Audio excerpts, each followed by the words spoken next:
માતાજી મિત્રો, વિકાસનો જમાનો છે. ટેકનોલોજી એટલી બધી વિકસી છે કે આ ટેકનોલોજી માણસના વિનાશનું કારણ બનવા લાગી છે.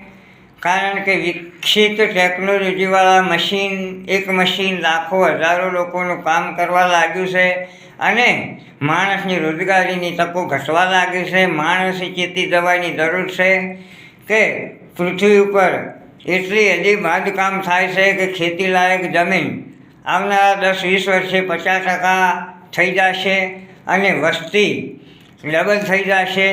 જીવન જરૂરી ચીજ વસ્તુઓ યાને કે યન, ફળ, દૂધ, નોનવેજ જેવી જીવન જરૂરી વસ્તુઓની એક મોટી સમસ્યા ખડી થશે.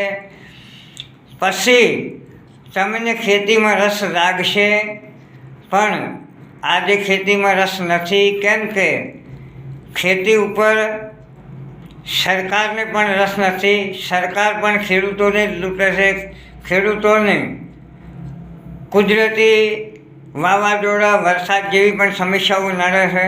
એટલે ખેતીમાં કોઈને રસ નથી રહ્યો અને દુનિયાની વસ્તી 800 કરોડને પાર કરી ગઈ છે. એટલે વસ્તી વધે છે, જમીન વધતી નથી. એટલે મહેરબાની કરી અને જે મળે તે ધંધો પકડી લેજો અને પ્રત્યેક સમાજ, પ્રત્યેક વ્યક્તિ પોતાના સંતાનોને નોકરીની ધારણાથી ભણાવે છે. તમે વિચારો કે નાગરિક એટલા નોકર કઈ સરકાર રાખશે અને તમારી જોડે પૈસો નહીં હોય તો તમને કયા દેશમાં જવાની વિઝા મળશે? તો પછી આ સમસ્યા કેવી હશે એ વિચારવા જેવી છે. એટલે વધુ વિકાસ પણ વિનાશનું કારણ બને. દરેક વસ્તુનું માપ હોય, એનો અતિરેક થાય એ નુકસાનકારક નીવડે.